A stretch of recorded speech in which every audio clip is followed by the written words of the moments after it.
হাতের মুঠে রাখতে চাইছেন। একটু ঝগড়া হলেই বাপের বাড়ি দৌড়ে যাচ্ছে, একটু ঝগড়া হলেই কান্নাকাটি করে সিনকেট করে আপনার মান সম্মান নষ্ট করলে বা করে চলে যাচ্ছে বাপের বাড়ি।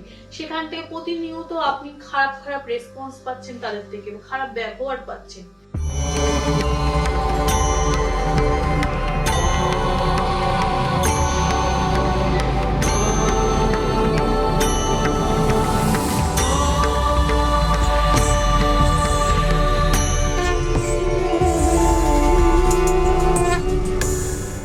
নমস্কার, আমি চন্ডিমাদি বলছি।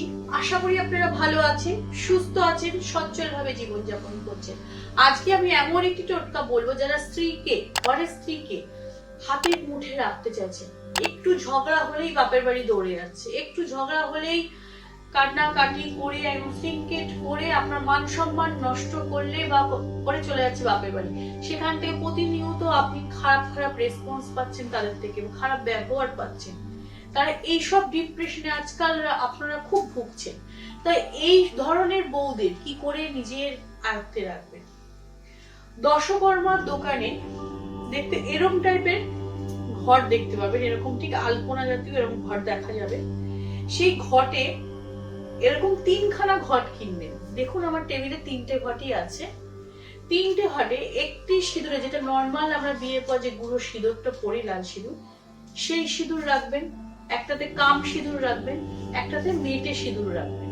এবার পুনরায় পুরো ভর্তি করে রাখলেন। রেখে ঠিক বৃহস্পতিবার দেখে মা লক্ষ্মীর ফটোর সামনে ওটি রেখে কুশের আসনে, মানে কুশের আসনে বসে আপনি এই মন্ত্রটি জপ করবেন। সেই মন্ত্রটি হলো ওম নমো কট বিকট ঘোর রূপিণে অমুকিং মে বশমানয় সাহা। এই মন্ত্রটি 108 বার জপ করতে হবে প্রতিদিন। মানে যেদিন থেকে ঘটগুলো মা লক্ষ্মীর সামনে রাখবেন, টানা আপনি 30 দিন এই মন্ত্রটি জপ করুন।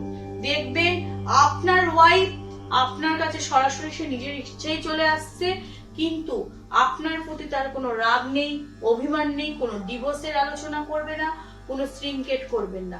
এই রকম ধরনের ঘর আপনি মা লক্ষ্মীর সামনে রাখবেন। এই ঘরটায় 1 মাস মন্ত্র জপ করুন, কিন্তু এই ঘরটা কি মা লক্ষ্মীর সামনে টানা 1 বছর রেখে দেবেন। 1 বছর রাখার পরে যখন আপনারা কোজাগরী লক্ষ্মী পুজো হয়, যখন আসবে, তখন এই ঘরটাকে বিসর্জন দিয়ে আবার নতুন ঘট এভাবে বসিয়ে রাখবেন। দেখবেন আপনার ঘরে সুখ, শান্তি, সমৃদ্ধি সবকিছু বৃদ্ধি পাবে এবং আপনার ওয়াইফ সুন্দর, শান্ত, শিষ্ট ভাবে, ভদ্রস্থ ভাবে সুশীলা মহিলাদের মতো জীবনযাপন করবে, সংসার করবে, পরিবারের বড় সদস্যদের সম্মান করবে এবং আপনাকেও সম্মান করবে, আপনার কথা মতো চলবে। আপনি নিজেই ভাববেন না যে আপনার এত ভালো বউ কিভাবে হয়ে গেল। তো এইভাবে করুন। টোটকাটি করার পর দেখবেন আপনার ওয়াইফ আপনার বশে চলে এসেছে। নমস্কার।